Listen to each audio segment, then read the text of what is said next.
The wind howled through Oakhaven the day they came for Abigail's children. The mayor held the foreclosure papers, the deputy held a shotgun, and the town watched in cowardice. But from the blizzard stepped a giant of a man, rifle in hand, ready to wage war for a family that wasn't his. The winter of 1878 hit the Colorado Territory like a hammer. In the muddy, isolated mining town of Oakhaven, the cold was merely the second most ruthless thing in existence. The first was Mayor Hiram Taggart. Abigail Miller stood on the rotting wooden planks of her front porch, the bitter November wind tearing at her frayed wool shawl. Behind her, huddled inside the freezing, drafty walls of their two-room cabin, were her 4 children: 12-year-old Samuel, 8-year-old Clara, 6-year-old Mary, and baby William, swaddled in the last of the dry blankets. It had been exactly 6 months since Abigail's husband, Thomas, was crushed in a supposedly accidental tunnel collapse at the Silver Queen mine, a mine owned and operated by Mayor Taggart. Since that day, Taggart had systematically dismantled Abigail's life. He cut off her widow's pension, pressured the local mercantile to deny her credit, and bought up the promissory note on her land. Now, the debt was called in. "It's a simple proposition, Mrs. Miller," Taggart sneered, standing at the base of her porch. He was a wealthy, sharply dressed man whose immaculate bowler hat and heavy beaver pelt coat stood in stark contrast to the poverty surrounding him. Beside him stood Deputy Royce, a hulking brute with a sawed-off shotgun resting casually over his shoulder. Behind them, an empty, iron-barred wagon waited in the snow. "You owe the town bank $400, Taggart continued, his voice dripping with false sympathy. "A sum you cannot pay. You have no food, no firewood, and no husband. By the authority vested in me, I am declaring you an unfit mother. The children will be remanded to the Territorial Orphanage in Denver, and this property will revert to the town."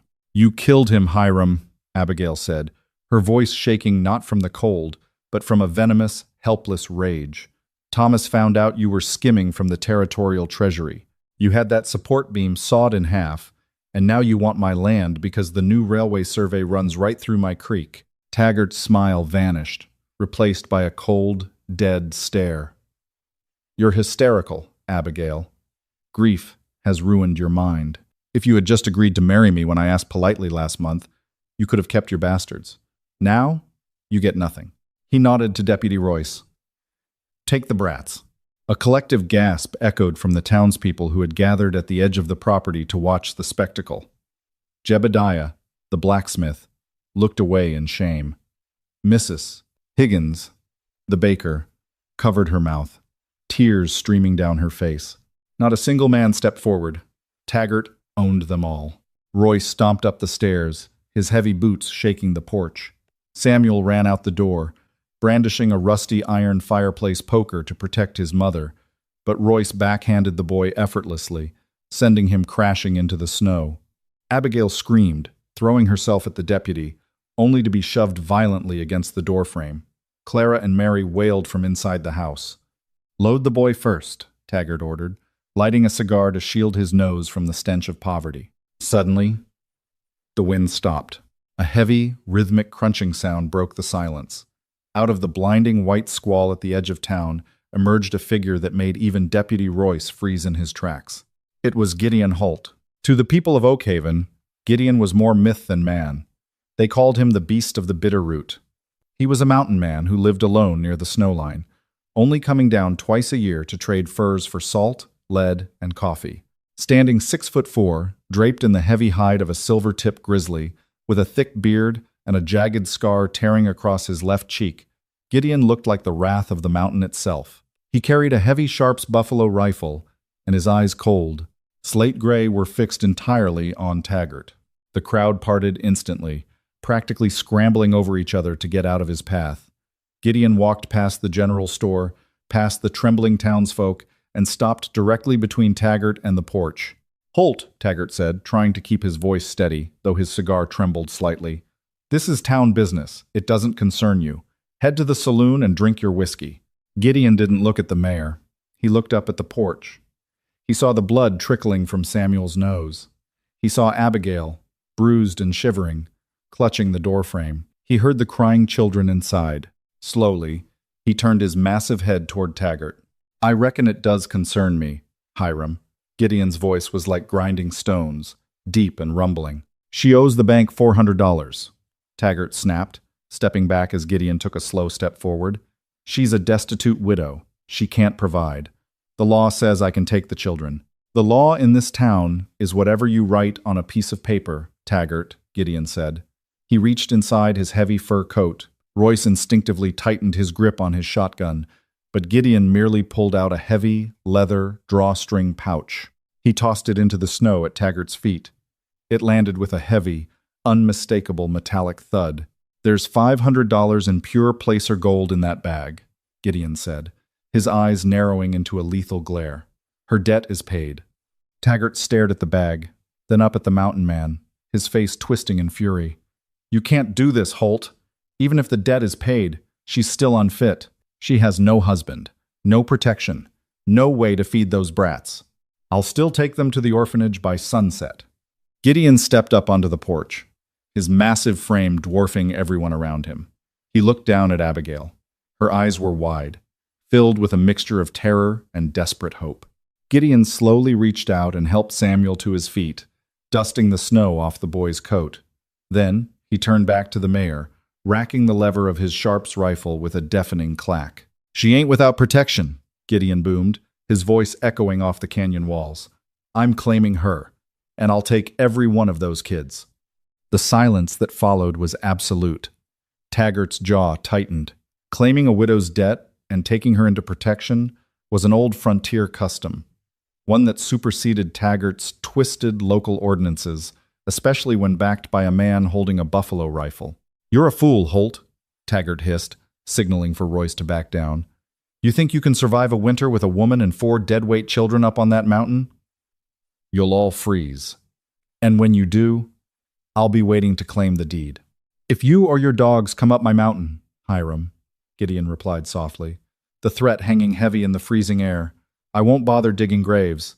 I'll just leave you for the wolves." There was no time to pack neatly. Within the hour, Gideon had loaded Abigail, her 4 children, and their meager belongings into the back of his heavy, mule-drawn freight wagon.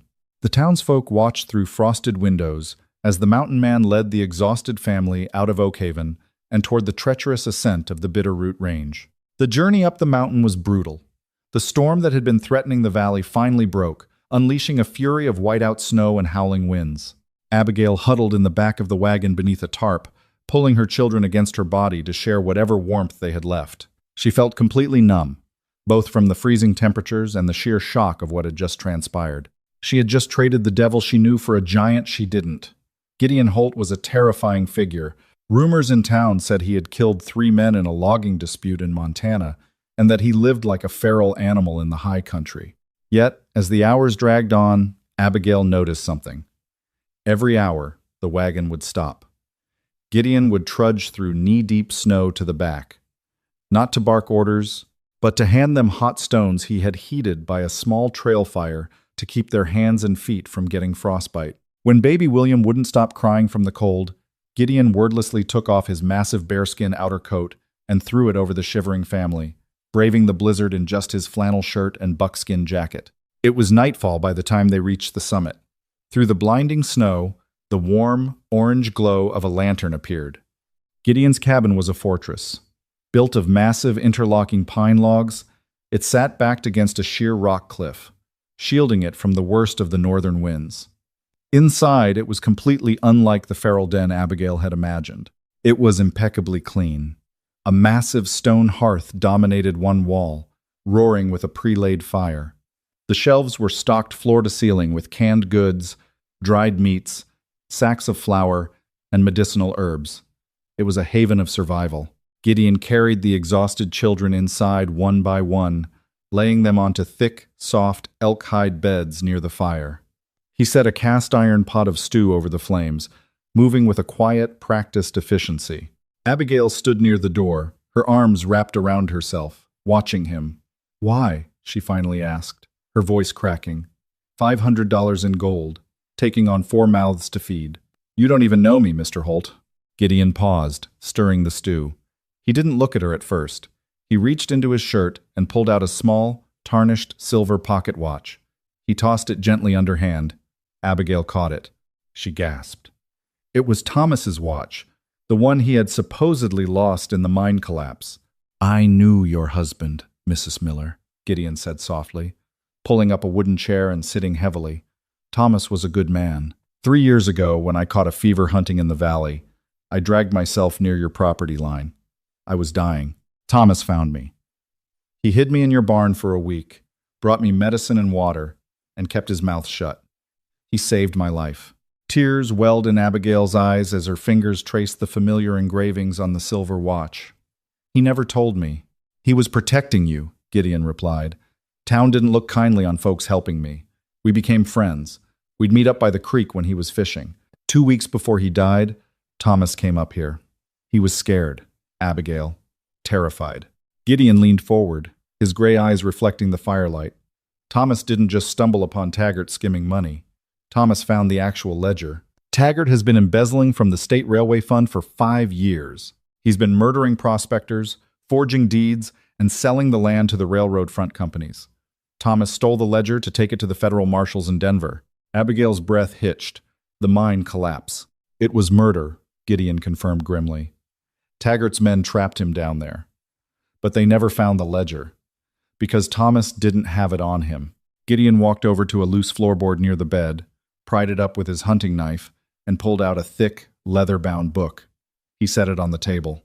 "He brought it to me," Gideon said. "He told me if anything happened to him, I was to wait for the winter snows to block the mountain passes so Taggart's men couldn't follow, and then ride to Denver to give this to the federal judge." Abigail looked at the ledger, a sudden, horrifying realization dawning on her. If you had the ledger, why didn't you just go to Denver after Thomas died? Why wait 6 months?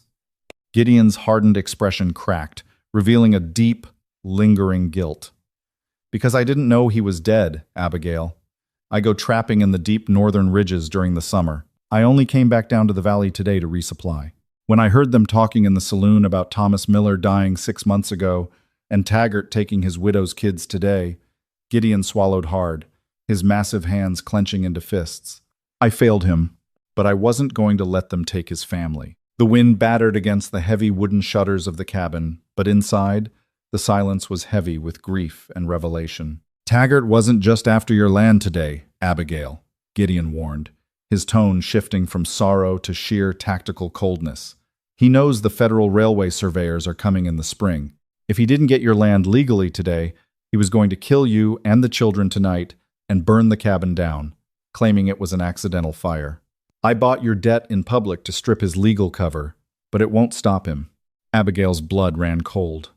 She looked at her children, sleeping peacefully by the fire, unaware of the bloodbath brewing around them. "Will they follow us up here?" Gideon walked over to the gun rack on the wall, pulling down a double-barreled shotgun and tossing a box of heavy buckshot onto the table. "Hiram Taggart is a desperate, greedy man, and desperate men don't like leaving loose ends," Gideon said, checking the action of his rifle. "They won't wait for spring. They'll wait for the storm to break, and then they'll come up that trail to slaughter us all." He turned to look at her, the rugged mountain man and the desperate widow locked in a gaze of mutual survival. "Can you shoot, Mrs. Miller?" he asked. Abigail slowly put down her husband's watch.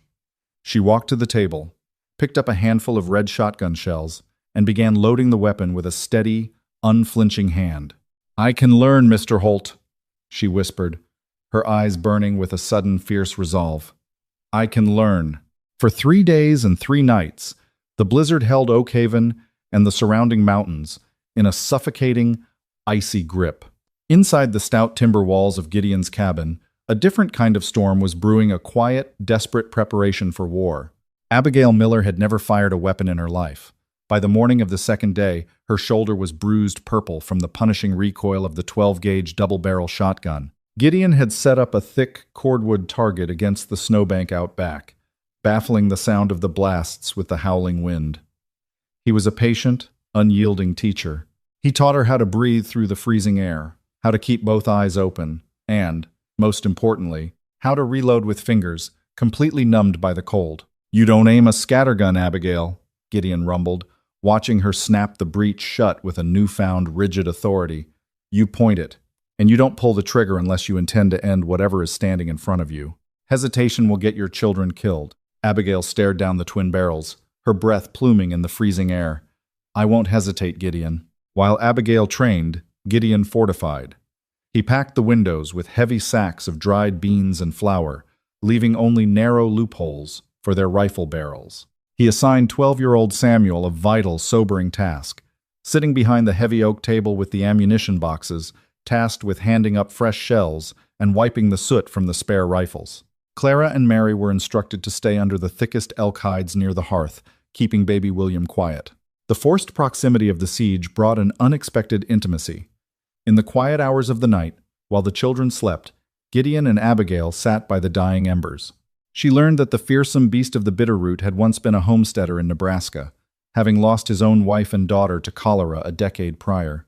He had fled to the high country to escape the ghosts of his past, only to find that isolation could not cure grief. And Gideon learned the depths of Abigail's resilience. She was no fragile townswoman. She was iron-forged in the fires of frontier poverty. The respect between them deepened, silently rooting itself into something resembling a profound, unspoken devotion. On the dawn of the fourth day, the wind died.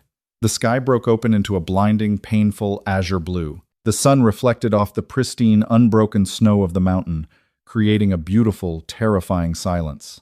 "They're coming," Gideon said quietly, peering through a crack in the heavy window shutters.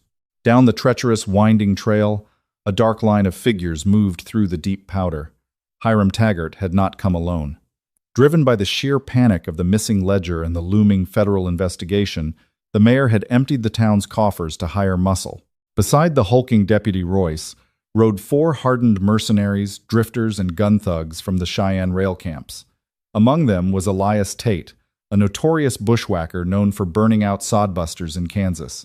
Taggart, swathed in thick furs and riding a heavy draft horse, halted the men at the edge of the tree line, about 100 yards from the clearing of Gideon's cabin. "Burn it to the ground!" Taggart's voice echoed thinly up the mountain. "Leave no one! The town charter says they perished in the storm!" Gideon didn't wait for them to cross the open snow. He was a hunter, and these men had just walked into his hunting grounds. "Bar the door, Abigail," Gideon commanded, grabbing his Sharps buffalo rifle and a bandolier of heavy thumb-sized cartridges. "Do not open it for anyone but me. If they breach the door, you fire." Before she could protest, Gideon slipped out the back window, disappearing into the dense, snow-laden pines like a phantom. Abigail bolted the heavy iron latch on the door and pressed her back against it, her heart hammering against her ribs like a trapped bird. She racked the shotgun. "Stay down, Samuel," she whispered fiercely. Outside, the mercenaries dismounted, drawing their repeaters and wading into the waist-deep snow toward the cabin. Elias Tate took the lead, laughing as he kicked through the powder. "Easy money, boys. Nothing but a hermit and a widow." Tate took another step, and his foot caught a tripwire hidden beneath the fresh snow. A sharp snap echoed through the trees. A massive, dead pine branch, a widowmaker Gideon had rigged to a tension rope the day before, swung down from the canopy with terrifying speed. It slammed into Tate's chest, crushing his ribs and launching him backward into the snowbank. He didn't get up. The remaining mercenaries froze in a sudden, icy panic. "Where did that come from?" one of them yelled, raising his Winchester. From the high ridge above them, a cloud of white smoke erupted from the rocks. A fraction of a second later, the deafening boom of Gideon's Sharps rifle rolled over the valley like thunder. A half-inch lead slug tore through the chest of the mercenary closest to Taggart, throwing the man cleanly off his feet. "He's in the trees!" "Suppress him!" Taggart screamed, his horse rearing in terror. Deputy Royce and the 2 surviving Cheyenne gunslingers opened fire wildly into the timber, shredding pine needles and bark. But Gideon had already moved. Inside the cabin, Abigail flinched at the roar of the gunfire. Bullets began to thud into the thick timber walls of the cabin. "Keep your heads down!" she yelled over the din. Positioning herself at the front loophole, she saw Taggart, a coward to his core, retreating behind the cover of the tree line, while ordering Royce and the remaining men to push forward. "Forget the sniper," Taggart bellowed. "Take the cabin. Get the woman." Royce, fueled by rage and sheer brute strength, charged across the clearing, ignoring the deep snow. He reached the porch, his heavy boots shaking the floorboards just as they had back in Oakhaven. "Open up, widow!" Royce roared, slamming the butt of his shotgun against the heavy oak door. The wood splintered but held tight. Abigail's breath caught in her throat. She stepped back, raised the 12-gauge, and pointed it squarely at the center of the door. She remembered Gideon's words. "Don't hesitate." As Royce stepped back to kick the latch, Abigail pulled both triggers. The twin blast was deafening in the confined space of the cabin. The heavy buckshot blew a massive hole straight through the center of the oak door. Royce let out a strangled, agonizing cry as the wood shrapnel and lead caught him in the shoulder and arm, throwing him off the porch and into the snow, his weapon tumbling from his grasp. "I got him!" Abigail cried out, her ears ringing violently, tossing the empty shotgun to Samuel. "Reload! Fast!"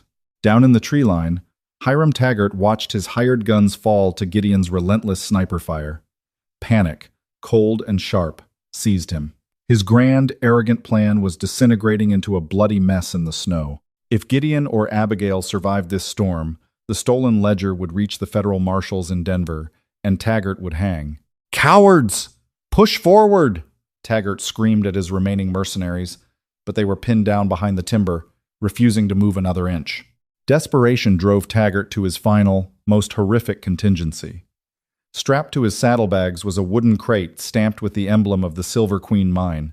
Inside lay 12 sticks of volatile blasting gelatin and coiled fuses. If he couldn't shoot the widow and the mountain man, he would bury them. The snowpack on the sheer cliff face directly above Gideon's cabin was dangerously heavy. A single blast at the base of the ridge would trigger a massive avalanche, wiping the cabin, the children, and the ledger off the map forever. Taggart grabbed a heavy bundle of explosives, striking a sulfur match against his boot heel. He touched the flame to the long fuse, watching it spark and hiss into life. Trembling, he began a frantic, breathless sprint toward the rocky overhang directly above the cabin's roof. Up on the ridge, Gideon saw the sparking fuse through the scope of his sharps. His blood ran cold. He knew exactly what the mayor intended. "No!" Gideon roared. Abandoning his cover, he slid down the treacherous, icy embankment at breakneck speed. He hit the flat ground rolling, dropping his empty, heavy rifle and drawing his long hunting knife. Before Gideon could close the distance to Taggart, a massive, bloody figure rose from the powder. Deputy Royce, his shoulder mangled by Abigail's shotgun blast, tackled Gideon around the waist. The two behemoths crashed into the freezing snow, a brutal tangle of muscle, fur, and pure rage. Royce drove a heavy, desperate fist into Gideon's jaw, momentarily dazing the mountain man. "You're a dead man, Holt," Royce spat, drawing his revolver and pressing the cold steel to Gideon's chest. Gideon grabbed the cylinder of the gun, jamming the mechanism so it couldn't turn. With a guttural roar, he drove the heavy brass pommel of his hunting knife directly into Royce's temple. The deputy's eyes rolled back, and he went completely limp, collapsing into the red-stained snow. Gideon scrambled to his feet, gasping for air, but he was too late. Taggart stood on the ledge overlooking the cabin. The fuse was burning down to its final inches. Taggart raised his arm to throw the bundle of dynamite directly onto the roof. "Say hello to your dead husband, Abigail," Taggart shrieked with manic, breathless laughter, preparing to lob the explosive. Crack. It wasn't the heavy boom of the buffalo rifle, nor the scattergun blast of the 12-gauge. It was the sharp, flat report of Thomas Miller's old Winchester lever-action repeater. Taggart screamed. The bundle of explosives dropped from his hands into the deep snow at his own feet. He stared in absolute shock at his right hand. 2 of his fingers were gone, blown away in a fine red mist. Standing on the splintered porch of the cabin was Abigail Miller. She had dropped the empty shotgun and taken up the rifle. The stock pressed firmly against her bruised shoulder. Smoke drifted lazily from the barrel. Her eyes, once filled with weeping terror in the streets of Oakhaven, were now as cold and unforgiving as the Bitterroot winter itself. Taggart looked down at the dynamite. The fuse was a millimeter from the cap. Frantically, he dropped to his knees, plunging his bleeding hand into the snow to smother the spark, sobbing in pathetic, agonizing terror. The fuse hissed, sputtered, and died in the wet powder. Gideon trudged through the snow, breathing heavily. He walked up to the cowering, whimpering mayor, grabbed him by the collar of his expensive coat, and dragged him away. Gideon looked up at the porch. Abigail slowly lowered the rifle, her knees finally buckling. Gideon climbed the steps, catching her in his massive arms before she hit the floorboards. "You didn't hesitate," Gideon whispered into her hair, his voice choked with profound relief. "I told you I wouldn't," she breathed, burying her face against his chest. Inside, Samuel, Clara, and Mary rushed out, throwing their arms around their mother and the giant mountain man who had saved them all. By April, the Bitterroot Pass thawed. The spring brought wildflowers, roaring creeks, and Marshal Josiah Reed of the United States Cavalry. A rider had reached Denver with Thomas Miller's ledger. The evidence of embezzlement and murder was irrefutable. Marshal Reed arrived in Oak Haven with 30 federal troopers, finding Hiram Taggart locked in the town jail, a cell Gideon had welded shut himself. Taggart was transported to Denver in iron shackles. He would hang before the leaves turned brown. Justice brought more than retribution. Because Abigail held the legal deed to the creek, the encroaching railroad company was forced to negotiate directly with her. They paid her $12,000 for the right-of-way, making the destitute widow the wealthiest woman in the territory. Townsfolk expected Abigail to take her fortune back east. Instead, the following Sunday, a heavy freight wagon rolled into Oak Haven.